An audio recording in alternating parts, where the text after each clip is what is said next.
Bonjour tout le monde, j'espère que ça va bien. Alors aujourd'hui, je prends le temps de vous parler de comment est-ce qu'on va implanter des nouvelles habitudes dans notre vie, comment on les maintient et comment qu'on enlève les mauvaises habitudes qu'on n'est pas capable de se débarrasser depuis si longtemps. Alors, c'est un sujet qui revient vraiment souvent dans mes consultations avec mes clients. Alors, je pense que c'est super important pour moi de vous donner des petits trucs que vous allez être capable d'appliquer au quotidien pour pouvoir atteindre vos objectifs.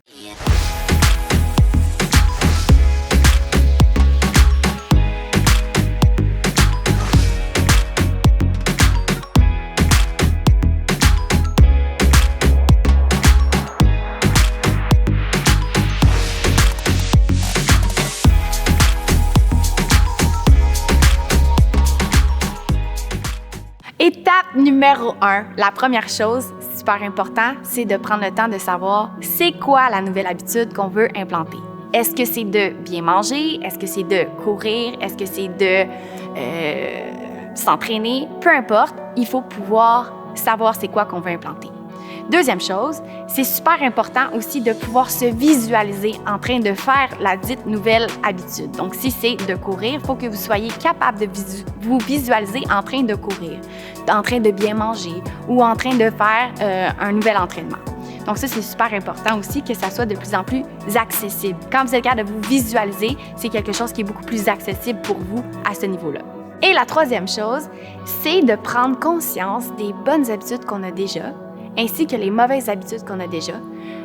De cette façon-là, c'est beaucoup plus facile pour vous de savoir qu'est-ce qu'on veut garder, qu'est-ce qu'on veut enlever. Quand on est conscient des bonnes habitudes qu'on a à tous les jours, moi, j'appelle ça les habitudes clés qu'on va garder dans notre quotidien, qui vont être des outils pour nous, et je vais vous expliquer plus tard pourquoi. L'étape de l'implantation. Donc, comment est-ce qu'on va ajouter une nouvelle habitude à notre quotidien? Alors, voici quelques trucs. Mon premier, qui est le plus facile, que sérieusement, je vais conseiller à tout le monde, c'est que, comme je vous disais il y a quelques instants avant, quand on prend conscience de nos bonnes habitudes, c'est beaucoup plus facile de joindre une nouvelle habitude suite à une habitude qui est déjà implantée. Donc, si vous êtes habitué de vous brosser les dents toujours à la même heure, au même moment dans la journée, et que vous voulez commencer à méditer, joignez votre méditation suite à votre brossage de dents, car le brossage de dents, il est déjà implanté dans ton habitude quotidienne. Donc, c'est beaucoup plus facile de se rappeler « Ah, c'est vrai, il faut que je médite 10 minutes par jour, mais je le fais directement après mon habitude qui est déjà implantée. » Donc, ça, c'est un de mes meilleurs trucs que j'aime donner aux gens pour pouvoir implanter une nouvelle habitude. Un autre truc que j'aime bien aussi, c'est de pouvoir commencer lentement la nouvelle habitude. Donc, souvent, j'ai mes intenses qui vont vouloir commencer à s'entraîner puis ils vont dire « OK, je m'entraîne 2 heures par jour à tous les jours. » On se rend vite compte que c'est pas quelque chose qui va être facile à maintenir à long terme parce que 2 heures par jour, ça prend beaucoup de temps quand on n'est déjà pas habitué à faire de la place dans notre horaire pour autant de temps en entraînement. Donc, ce que je vais dire aux gens souvent, c'est commence donc par mettre un 10 minutes à tous les jours, mais d'être capable de maintenir la constance ou ça peut être aux 2 jours, aux 3 jours, comme vous voulez la cadence à votre rythme à vous, mais on commence lentement. De cette façon-là, c'est beaucoup plus facile de pouvoir implanter l'habitude.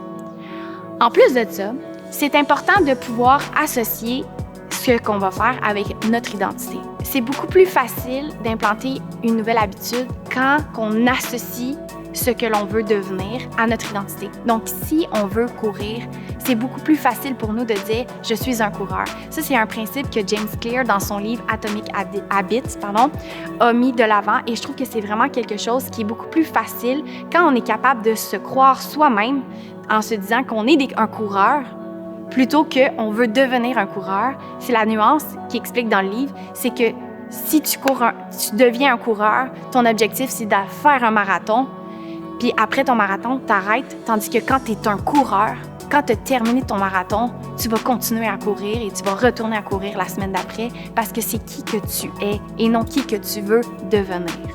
As-tu déjà remarqué qu'en laissant traîner tes souliers de course tout le temps devant toi, dans ton chemin, en t'habillant en coureur tout le temps ou en mettant tes nouvelles shorts, en allant t'acheter tout l'équipement que ça te prend pour pouvoir implanter ta nouvelle habitude, c'est beaucoup plus excitant de y aller de l'avant et de maintenir cette habitude-là. Donc, moi, ce que je te dis, c'est que si tu as envie de courir, mets tes souliers, lève-toi le matin, mets tes souliers de course, puis ça va être beaucoup plus facile. Passe la journée avec tes souliers de course, là, si c'est possible, là, ça va être bien plus facile pour toi de ne pas choquer le moment où il arrive, où est-ce que tu as planifié dans ton horaire d'aller courir. Parce que depuis un matin que tu es levé, tu as tes souliers de course dans les pieds. Tu comprends ce que je veux dire? Et finalement, super important, j'arrête pas de le dire, mais la répétition espacée, c'est super important, gang. C'est pour ça que je vais le répéter. Entourez-vous de gens qui ont les mêmes habitudes ou qui ont la même volonté que vous. Donc, si vous voulez courir, allez dans un groupe de coureurs. Si vous voulez bien manger, entourez-vous de gens qui vous inspirent à bien manger. Donc, les réseaux, ça peut être des gens qui mangent bien, des recettes qui sont santé. Bombardez votre visuel, votre tête, votre quotidien de gens qui vous inspirent à être ce que vous avez envie de devenir. Alors, comment qu'on maintient une bonne habitude on vient d'implanter, on a travaillé fort pour le devenir. À un moment donné, on veut que ça soit un peu plus automatique, que ça devienne un peu plus motivant, puis on puisse être capable de garder au quotidien. Comment est-ce qu'on les maintient, ces super de belles habitudes-là qu'on vient d'implanter dans notre quotidien? Nos belles habitudes de bien manger, de courir, de moins dépenser, de moins boire d'alcool, whatever, les belles petites habitudes que vous avez implantées. Un truc que je trouve super bon, c'est que nous, l'être humain, on aime vraiment ça, pouvoir voir notre progression, voir qu'on s'améliore.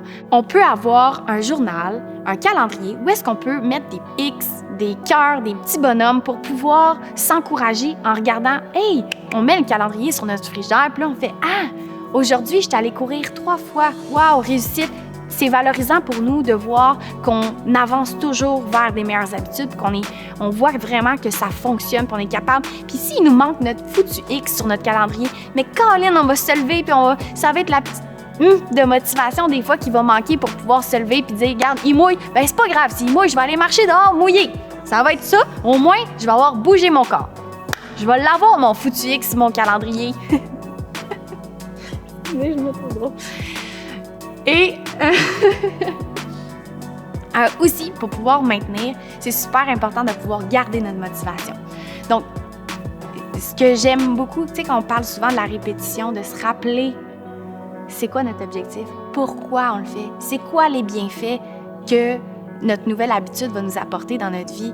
Écoute, moi, je cours à tous les jours ou 2-3 fois par semaine, j'ai plus d'énergie. J'ai vraiment plus de bonne humeur. Je me sens vraiment bien dans mon corps. J'ai perdu du poids, je me sens plus légère. N'importe quoi, tous ces petits bienfaits-là, c'est important de se le rappeler à tous les jours pourquoi qu'on le fait. Aujourd'hui, il mouille, ça me tente pas d'aller dehors.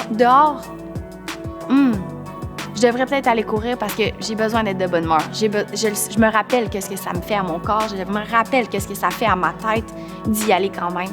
Même si c'est moins longtemps parce qu'aujourd'hui, je suis plus fatiguée, j'y vais quand même parce que tu te rappelles ton pourquoi tu le fais. Alors, de rester motivé, c'est d'avoir d'en face toujours son objectif et les bienfaits que ça nous apporte, de les avoir implantés dans notre quotidien, cette nouvelle habitude-là. Dans la prochaine vidéo, je vais prendre le temps de vous expliquer comment est-ce qu'on enlève une mauvaise habitude. Alors, on se revoit dans la prochaine vidéo.